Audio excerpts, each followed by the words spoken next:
Alors oui, il y a des gens qui arrivent à faire 100K en travaillant 4 heures par jour. Tant mieux pour eux, j'ai envie de vous dire que quand on se lance, il faut taffer. C'est parti pour le bilan de cette année 2022. Honnêtement, si on m'avait dit que ça allait se passer comme ça, si on m'avait dit tout ce par quoi j'allais passer, tout ce que j'allais vivre cette année, c'est même pas une question de j'y aurais cru, j'y aurais pas cru, mais c'est juste incroyable. J'espère que vous allez bien et bienvenue dans cette nouvelle vidéo qui sera, je l'espère, assez rapide, assez concise. Je vais pas forcément tout vous partager, mais ici on va vraiment parler éléments marquants et aspects financiers. Parce que j'ai vraiment envie de vous partager mon bilan après une année complète en tant qu'entrepreneur. Si vous n'avez pas déjà regardé ces 2 vidéos, je vous amène à aller les voir. Vraiment, je parle de tout ce qui doit être fait en fait quand on fait son bilan 2022, quand on fait son bilan annuel, que ce soit d'un point de vue émotionnel, événements marquants, ce que vous avez envie de faire aussi pour l'année prochaine et vraiment mettre en place un plan d'action hyper concret. Le but de cette vidéo, c'est pas de vous montrer à quel point j'ai bien réussi mon année, parce que je vais pas cacher que j'ai très bien réussi mon année, mais de vous montrer ce qui est possible de faire quand on se concentre sur les bonnes choses. C'est vrai que je vois beaucoup de personnes aller à droite, à gauche, se lancer dans beaucoup de projets, de faire beaucoup de choses. D'une certaine manière, j'ai fait énormément de choses en 2022, mais je me suis concentrée quand même sur des gros projets, sur les mêmes choses, sur beaucoup de clients. Et c'est ça vraiment qui m'a permis d'avoir du succès cette année. Donc, si on reprend le fonctionnement de la template que vous pouvez retrouver dans tous les cas dans toutes mes templates juste en dessous, dans un premier temps, on était censé faire un état des lieux de 5 choses qu'on avait maintenant mais qu'on n'avait pas il y a 5 ans et 5 choses qu'on n'a pas aujourd'hui mais qu'on aimerait avoir dans 5 ans. Sur ce point-là, je ne vais pas forcément tout vous partager, tout simplement parce que c'est des choses qui sont aussi extrêmement personnelles. Néanmoins, j'ai envie de vous dire certains. Donc déjà, clairement, par rapport à 5 choses que j'ai aujourd'hui et que je n'avais pas il y a 5 ans, c'est le fait de ne plus être salarié et aujourd'hui d'avoir ma propre société qui fonctionne. La deuxième chose, c'est d'avoir vécu 7 ans à l'étranger. Ça peut paraître peut-être obsolète pour certaines personnes, mais pour moi, c'est hyper important. Ça a été la meilleure expérience de ma vie et clairement, ça m'a apporté une ouverture d'esprit sur le monde, sur le business, sur mes relations qui est juste sans limite. Donc, je suis vraiment trop contente pour ça. Et ensuite, tout le reste, c'est assez personnel. Celle que j'ai vraiment envie de vous partager sur cette partie-là, c'est à quel point je suis fière de moi. J'en ai déjà parlé dans d'autres vidéos, mais c'est quelque chose avec lequel j'ai énormément de mal. Genre vraiment, j'ai du mal à être fière de moi. J'ai besoin que les autres soient très fiers, mais j'ai des mal à le faire pour moi-même. Et cette année, je suis capable de dire vraiment, voilà, je suis très fière de moi, de tout ce que j'ai pu faire. Et en fait, quand on a des soucis d'estime de soi, c'est hyper valorisant d'être capable de dire ça. Donc voilà pour les 5 choses, plus ou moins, que j'avais pas il y a 5 ans, que j'ai aujourd'hui. Et pour les 5 choses que j'ai pas aujourd'hui, mais que j'aimerais bien avoir dans 5 ans. Donc pareil, il y a énormément de choses qui sont très personnelles, donc je partagerai pas forcément. Par contre, vraiment, un des trucs qui me tient énormément à cœur, c'est la chaîne YouTube. J'aimerais avoir une chaîne YouTube qui est reconnue, non pas devenir influenceuse ou quoi que ce soit, mais vraiment qu'on connaisse ma chaîne, que je sois reconnue en fait comme une des youtubeuses business. Et ça serait voilà, vraiment un rêve pour moi dans 5 ans. Et la deuxième chose que je vais vous partager parmi finalement les 7 choses que j'ai mis, c'est que j'aimerais écrire un livre. En fait, c'est pour moi, écrire un livre, c'est un rêve depuis des années. Comme vous pouvez le voir, j'ai beaucoup de livres sur tout ce qui va être productivité, organisation. J'en consomme énormément. Et voilà, c'est trop un rêve d'écrire un livre pour moi. Mais c'est un très gros projet à mes yeux. Non pas parce qu'il faut écrire le livre, parce que les connaissances, honnêtement, je les ai. Mais en fait, c'est parce que c'est un gros travail de... je sais pas écrire quoi. Je sais pas écrire, j'écris très mal en français. Donc voilà, dans tous les cas, je sais qu'il faudrait que j'ai quelqu'un avec moi pour l'écrire, pour pouvoir faire de la relecture, pour que tout ça ait du sens. Donc voilà, c'est un très gros projet. Pour les personnes qui se posent la question aussi, pourquoi je dis que j'écris mal en français, c'est tout simplement que, en fait, donc déjà j'ai mal appris le français, très clairement, les professeurs que j'avais étant petite, j'ai très mal appris le français. Mais au-delà de ça, en fait, le fait d'avoir vécu 7 ans à l'étranger et d'avoir parlé anglais pendant 7 ans, ça m'a complètement biaisé le cerveau. Et aujourd'hui, je pense en anglais, je rêve en anglais, et du coup, j'ai d'une certaine manière perdu beaucoup de la syntaxe française. Des gens qui peuvent discuter avec moi, c'est tout bête, hein, mais des fois je vais appeler une table un table sans faire exprès, mais vraiment sans faire exprès, quoi. Donc c'est très chiant. Honnêtement, je regrette aujourd'hui quand même beaucoup cette partie-là. Après, je me dis, oh, t'es bilingue dans 2 langues. Donc voilà, il faut savoir prendre le positif suivant ce qu'on a. Ensuite, par contre, pour les événements marquants, alors ça, j'ai trop envie de vous partager. Donc, janvier, premier événement marquant, clairement, mes premiers clients via Instagram. Donc, je me suis lancée sur Instagram en octobre 2021. J'ai eu mes vrais premiers clients, donc décembre et janvier. Donc clairement, gros big up quoi, après 3 mois, très très contente. Et aussi la découverte de Notion. Alors faut savoir que moi, ça fait que 1 an que je connais Notion. J'étais pas du tout fan de l'outil à la base et clairement, j'ai changé d'avis, donc c'est bien de changer d'avis aussi. Événement marquant de février, le lancement de la première version de Get Your Launch Done. Pour ceux qui me découvrent dans cette vidéo, Get Your Launch Done, c'est ma formation sur les lancements, comment apprendre de zéro, comment créer sa formation jusqu'à organiser son lancement avec l'onboarding client et tout ce qui s'ensuit. Et en fait, voilà, j'ai lancé la toute première version en février 2021. En février 2022, donc ça fait bientôt 1 an et c'est incroyable parce que ça a vraiment été mon gros projet de 2022. Ensuite, mars, du coup, clairement, mars, ça a été un gros boom pour moi au niveau du coaching, tout simplement parce que j'ai signé pour 10 000 euros. Forcément, c'est hyper valorisant. C'est beaucoup de personnes qui m'ont connue en fait via Get Your Launch Done. Donc, clairement, mon parcours client fonctionne parce que les gens sont passés par la formation. Et ensuite, ont décidé de prendre une coaching avec moi. Ensuite, pour avril, on commence à avoir un petit peu plus de choses. La création de la formation sur la productivité qui n'est jamais sortie, qui sortira du coup cette année en 2023. Ensuite, le fait que Jade ait du coup rejoint mon équipe. Donc, avec Jade, on travaille ensemble depuis avril, donc ça fait bientôt 10 mois qu'on est toutes les deux. Ensuite, il y a eu aussi le lancement du coaching de groupe du coup de Get Your Launch Done, qui a été une super aventure. On a passé du coup 4 mois de folie ensemble jusqu'à l'été avec les filles et ça a été une super expérience pour moi. J'ai vraiment adoré faire du coaching de groupe alors que j'étais un petit peu anxieuse quand même, mais ça a été une super expérience. Et pour terminer, en avril, j'ai mis mes seules vacances de l'année, tout simplement parce qu'on est parti à Majorque avec mon conjoint et que j'ai vraiment réussi à déconnecter pendant 3-4 jours, mais ça a été mes seules vraies vacances de cette année. Ensuite, pour le mois de mai, tout simplement, fait un tatouage. Donc, j'ai fait mon tatouage numéro 4. J'ai commencé des tournages de YouTube aussi. Ça a été vraiment un gros challenge parce que je m'étais mis un target de lancer la chaîne le 1er juin. Donc, forcément, sur le mois de mai, j'ai fait beaucoup de tournages quand j'étais à Barcelone. Et en dernier, j'ai mis la découverte du montage, qui peut paraître pas forcément un élément marquant pour tout le monde, mais pour moi, ça a été juste incroyable parce que je suis vraiment tombée aussi en passion avec cette chose, j'allais dire, cette compétence-là, donc j'ai vraiment adoré. Ensuite, sur le mois de juin, alors forcément, déménagement en France, c'était un gros truc, on est revenu vivre en France, mais aussi le lancement forcément de la chaîne YouTube. En juillet, l'avance de mes premiers espaces Notion, donc c'est vrai que j'avais mis en place en fait des espaces Notion que je faisais personnaliser. Je le fais plus forcément, tout simplement parce que j'ai pas le temps de le faire. Néanmoins, n'hésitez pas à me dire si vous seriez intéressé pour avoir des espaces de gestion business complètement faits pour vous dans les 200 euros, je pense, parce que c'est possible que je crée une offre comme ça, complètement automatisée. Donc n'hésitez pas à me le dire dans les commentaires. Ensuite, pour le mois de juillet, il y a aussi le départ de la collaboration du coup avec Maxime, qui a travaillé avec moi tout l'été, et le gros arrêt d'Instagram. C'est vrai qu'au mois de juillet, j'ai fait un gros burn-out d'Instagram, j'en pouvais plus. Ça m'a saoulée après 6 mois à fond, à poster tous les 3 jours, à poster des stories tous les jours. J'ai craqué et du coup, j'ai décidé de tout laisser tomber pendant genre 2 semaines et ça m'a fait extrêmement du bien. En août, du coup, événement marquant, la refonte de Get Your Launch Done et de méthode Fondamenta. Donc ça a été un gros truc. J'ai passé beaucoup de temps là-dessus et honnêtement aussi beaucoup de temps, je l'ai pas noté, mais sur la série sur les lancements. C'est vrai que j'ai commencé une série sur les lancements du coup le 9 août et c'est quelque chose qui m'a pris beaucoup de temps sur le mois d'août, mais j'ai adoré l'expérience, donc ça peut faire partie des éléments marquants. Septembre, j'ai mis tournage YouTube plus. J'ai fait beaucoup de tournages pour YouTube pour avoir de l'avance en fait sur le mois d'octobre, tout simplement parce qu'en octobre, je faisais les tournages pour la V2 de Get Your Launch Done.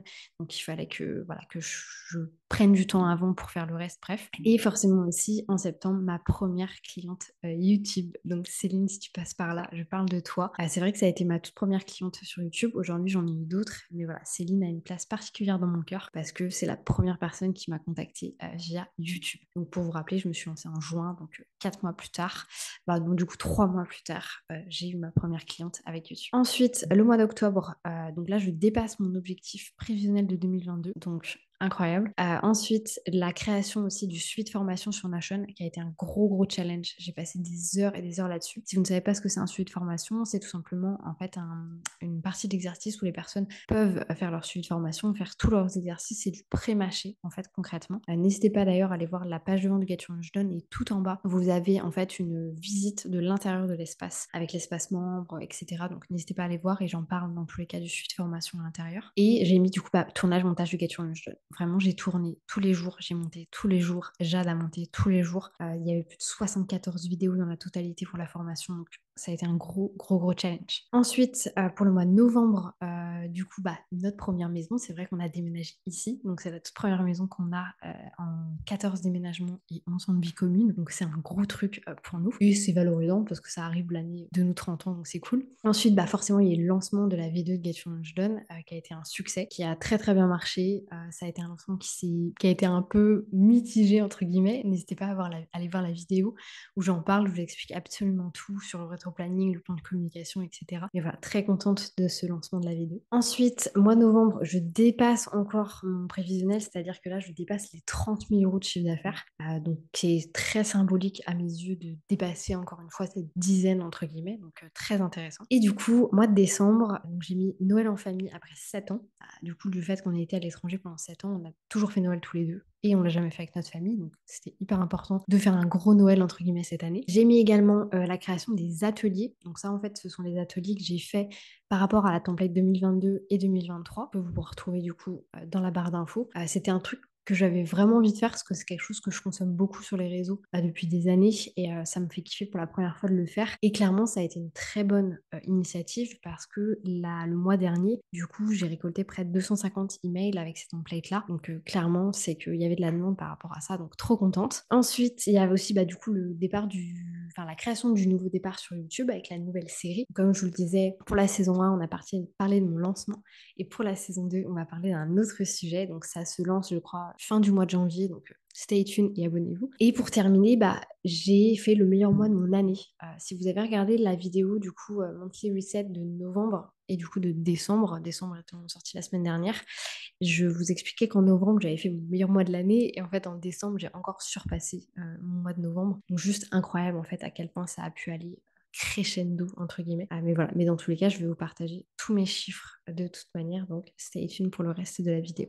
En ce qui concerne l'exercice 3 sur l'audit de la life balance, ça honnêtement je ne vais pas vous le partager parce que c'est extrêmement personnel et c'est pas forcément, ça mériterait en fait une vidéo à part entière. Donc n'hésitez pas à me le dire en commentaire si vous avez envie que je le partage, mais vraiment il faudrait qu'il y ait une vidéo complète ou alors je le ferai sur le podcast parce que ça me permettrait de voilà un petit peu plus me libérer la tête. Et c'est vrai que sur le podcast, d'ailleurs il y a le lancement du podcast au mois de janvier, ça fera partie de mon bilan du coup de 2023, mais sur le podcast, je vais beaucoup plus parler de ce qui est productivité, organisation, santé mentale, santé physique, beaucoup de sport aussi. Enfin, il y aura plein de choses. Ça va être complètement différent de ce que je fais sur YouTube. Donc voilà, n'hésitez pas à nous rejoindre sur le podcast. Dans tous les cas, il sort tous les dimanches à 18h, ici aussi en vidéo, parce que c'est un podcast vidéo. Vous vous doutez bien que j'ai fait un podcast, mais il fallait qu'il soit quand même en vidéo. Donc voilà, il sera en vidéo et sur toutes les autres plateformes de podcast dans tous les cas. Pareil au niveau du bilan émotionnel, c'est pas quelque chose que je vais vous partager parce que là pour le coup c'est encore plus personnel.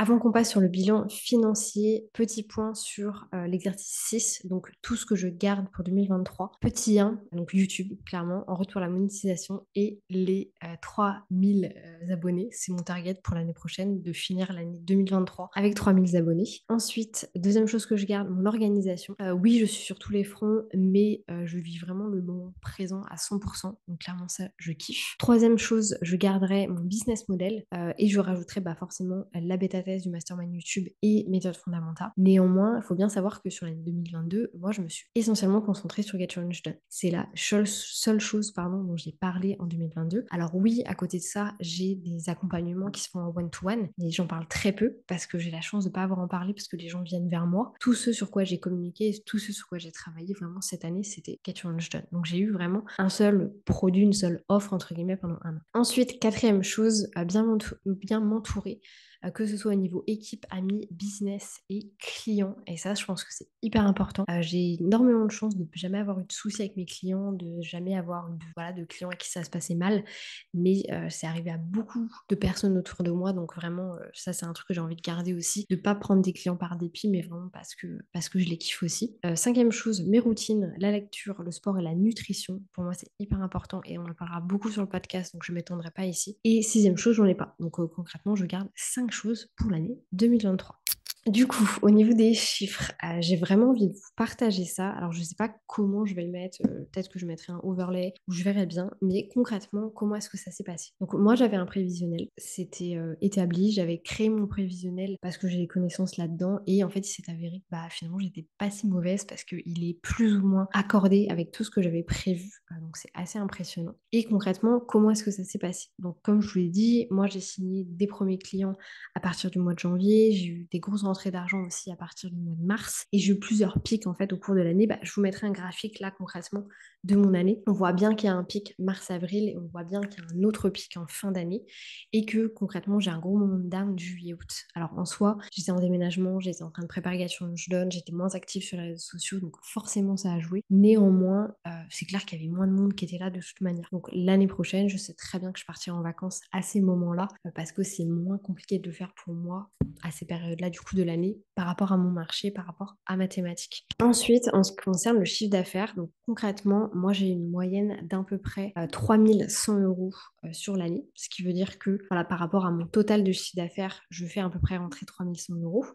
Le minimum que j'ai pu faire rentrer, c'est le tout premier mois de l'année, si je dis pas de bêtises. Non, c'est le mois d'août où j'ai rentré 1 436 €. Et avant ça, c'était du coup janvier avec 1 625. Donc ça, c'est les 2 mois où j'ai rentré le moins de chiffre d'affaires. Et ensuite, les 2 mois où j'ai rentré le plus de chiffre d'affaires, bah du coup, c'est novembre et décembre. Alors d'ailleurs, là, décembre n'est pas accurate.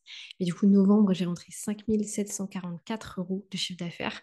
Et en décembre, c'était 5 950 € de chiffre d'affaires. Donc clairement, c'était mes 2 meilleurs mois de l'année. Après, c'est vrai que bah, il y a eu aussi, je pense, l'accumulation de YouTube, de Instagram. Il s'est passé beaucoup de choses. J'ai beaucoup de personnes en fait qui m'ont connue à ce moment-là aussi, de par bah, les vidéos qui ont pu un petit peu plus pop-up, ou juste je gagne en visibilité en fait concrètement, parce que c'est ça aussi l'avantage de YouTube, c'est que ce que vous allez créer en fait va être beaucoup plus long terme. Je vous donne un exemple. Cette vidéo-là, CRM, elle a pas du tout marché quand je l'ai sortie, mais pas du tout marché. Et aujourd'hui, c'est une des meilleures vidéos de ma chaîne. En fait, il y a eu vraiment un pop-up à un moment. Je sais pas si elle a été repartagée sur d'autres réseaux sociaux ou si juste l'algorithme l'a remis en avant. Mais aujourd'hui, c'est une de mes meilleures vidéos. Donc, clairement, c'est beaucoup plus long terme de travailler avec YouTube qu'avec d'autres réseaux sociaux. Ensuite, au niveau de ce qui est intéressant à voir aussi, c'est au niveau de mes clients. Donc, clairement, j'ai quasiment des clients en one-to-one qui rentrent tous les mois. Après, j'ai eu des pics d'activité, donc avec le mois de mars, le mois de septembre et le mois de décembre, où j'ai eu plus de personnes qui sont rentrées à ces moments-là, mais j'ai quasiment une personne qui est rentrée à chaque fois. Au niveau des formations, on voit bien qu'il y a 2 pics sur mes formations. Parce que donc il y a le premier pic de février où il y a plus de 10, enfin il y a à peu près 18 personnes qui sont rentrées avec le lancement. Il y a un deuxième gros pic bah, du coup qui était en novembre avec la trentaine de personnes qui est rentrée dans la V2. Après au-delà de ça, concrètement je vends des formations quand même tous les mois, que ce soit une, deux, trois, peu importe. Et en septembre on voit que j'ai eu un petit pic aussi qui vient de YouTube. Alors je sais pas s'il y a une vidéo qui a plus marché qu'une autre au niveau de ma série sur les lancements, mais clairement toutes les ventes sont passées quasiment au même moment. Donc je pense que c'est clairement une vidéo qui a pop-up à ce moment-là. Et du coup, la chose que j'ai envie de dire par rapport à ça, alors je sais pas si je vous montrerai mes charges, mais en gros, je n'ai pas des charges énormes. Les mois où j'ai eu des grosses charges, c'est parce que j'ai acheté ma caméra, j'ai fait les papiers pour ma société, enfin voilà. Donc en soi, j'ai quand même une moyenne de 1 000 € de charges par mois, mais parce que j'ai eu plusieurs gros trucs avec justement bah, la caméra qui m'a coûté assez cher, la société qui m'a coûté assez cher aussi. Mais je pense qu'on est plutôt en fait aux alentours de 700 800 € par mois, sachant que j'ai Jade qui travaille quand même avec moi depuis le mois d'avril, donc ça prend aussi, ça à prendre en conscience. Le ressenti que j'ai mis par rapport à tous ces résultats-là, c'est que j'étais trop fière, encore une fois. Je sors du salariat avec un poste de cadre et en un an, j'ai réussi à remplacer mon salaire et mes 80 heures par semaine par ce salaire-là. Et comme j'ai mis et plus de 100 heures par semaine. C'est vrai qu'honnêtement, je travaille plus que quand j'étais cadre parce que les 2 dernières années avec Decathlon, je travaillais en Thaïlande. C'était pas du tout le même lifestyle, c'était pas du tout les mêmes. Ouais, c'était pas du tout la même chose. Donc clairement, c'était beaucoup plus freestyle à ce moment-là. Là, je travaille énormément. Et ça, j'ai envie de le mentionner aussi. C'est que, alors oui, il y a des gens qui arrivent à faire 100K en travaillant 4 heures par jour. Tant mieux pour eux, j'ai envie de vous dire. Moi, c'est pas le cas. C'est ma première année d'activité. Je charbonne. Je travaille comme une malade. Donc il faut pas croire tout ce qu'on dit sur les réseaux sociaux. Il faut pas croire que la première année, on peut être tranquille. La première année, on a tous ces week-ends. Mais pas du tout. Alors vous pouvez le faire si vous voulez. Si ça marche pour vous, mais alors tant mieux, profitez-en. Mais vous faites partie d'une portion hyper petite. C'est-à-dire que quand on se lance, il faut taffer. Quand on se lance, on n'a pas des résultats tout de suite, il faut attendre les résultats. Et ça, c'est hyper important. Ensuite, j'ai mis que ça a demandé beaucoup d'organisation, énormément de planification et un très bon business model. Donc ça, clairement, j'en suis trop fière. Si vous ne savez pas ce que c'est un business model, eh bien écoutez, n'hésitez pas à découvrir la page de vente de Get Your Launch Done et dans la formation, je vous explique absolument tout. Et pour terminer, j'ai mis que j'étais très contente du fait que mon prévisionnel soit plus ou moins OK, parce que du coup, il est quand même hyper similaire. Alors en soi, il y a 10 000 € de différence sur le chiffre d'affaires, mais par rapport à la saisonnalité que j'avais prévue, c'est hyper similaire, donc très contente par rapport à ça. Et pour terminer, j'ai hâte à 2023 et surtout de refaire mon prévisionnel parce que personnellement, c'est un sujet que j'adore. D'ailleurs, la semaine dernière, j'ai pas sorti parce que c'est pas en vente, c'est que pour mes clients. C'est un atelier en fait, je vous montrerai un peu comment ça se fonctionne. Un atelier pour apprendre à faire son business plan, donc à faire son analyse de 2022 et faire son business plan de 2023. Moi, c'est quelque chose qui me passionne. Vraiment, je suis très chiffre. Comme je l'ai dit sur plein de vidéos, hein, si j'avais pas découvert Decathlon, j'aurais sans doute fait de la comptabilité. Mais donc voilà, très passionnée par ce sujet. C'est tout pour cette vidéo. J'espère que ça vous aura plu. J'espère que ça vous aura permis de voir un petit peu voilà, comment ça se passe au cours de l'année. Qu'est-ce qui se passe concrètement dans une première année d'entrepreneur. Attention, j'ai aussi envie de vous mentionner parce que j'ai pas envie que ce soit tout rose, que vous dites waouh, elle a trop bien réussi la première année, comment ça se fait? Petit 1, je me suis fait former sur Instagram tout de suite. Donc avant de me lancer, je me suis tout de suite fait former par Fiona Piccoli, qui est aujourd'hui devenue une de mes meilleures copines. Tout de suite. Donc clairement, ça m'a beaucoup aidé. Deuxième chose, j'ai 8 ans d'expérience dans une énorme boîte. Donc tout ce qui est offre et la demande, le business model, le business plan, tout le marketing, c'est des choses que je connais. C'est des choses que je connais. Et ça, je le savais avant d'atterrir sur les réseaux sociaux. Donc ça, clairement, c'est un gros plus. Troisième chose, je lis énormément. Et encore là, je vous mettrai un autre overlay de toutes les vidéos, enfin de tous les livres, pardon, que je peux avoir. Je lis beaucoup, genre beaucoup. D'ailleurs, n'hésitez pas à me dire dans les commentaires si vous voulez que je vous fasse une vidéo, genre le top 5 ou 10 des livres qu'il faut absolument lire et que ça sert à rien d'aller en lire d'autres. Juste lisez ceux-là. N'hésitez pas à me le dire et je le ferai. Et quatrième chose, et ça, c'est pas des moindres, c'est que mon conjoint est là-dedans depuis 2017. Et ça, je crois que je l'ai déjà mentionné sur la chaîne, mais c'est important pour moi de le dire parce que clairement, c'est pas par rapport à ça que j'ai eu plus de chance, mais clairement, ça a joué dans la balance. Petit 1, je me serais jamais lancée s'il n'avait pas été là, parce que j'aurais sans doute pas eu les couilles de le faire. Et petit 2, il m'a appris énormément de choses. Et ça, je pense que c'est important de le mentionner aussi. En fait, il m'a vraiment servi de mentor, de coach quand je me suis lancée. C'est pour ça que j'ai pas non plus besoin d'avoir un coach avec moi. Et c'est pour ça que maintenant, je suis capable de dire que oui, quand on se lance, il faut avoir quelqu'un avec soi. Il faut suivre une formation ou alors il faut avoir quelqu'un pour vous coacher parce que le faire tout seul, sans rien connaître, c'est pas impossible et c'est très compliqué. Bref, moi je vous laisse là-dessus, je vous souhaite une super année 2023. J'ai hâte à la fin de l'année 2023 pour qu'on refasse cette vidéo et qu'on voit où est-ce qu'on en est. Je vous souhaite de kiffer et moi je vous dis à bientôt pour une nouvelle vidéo.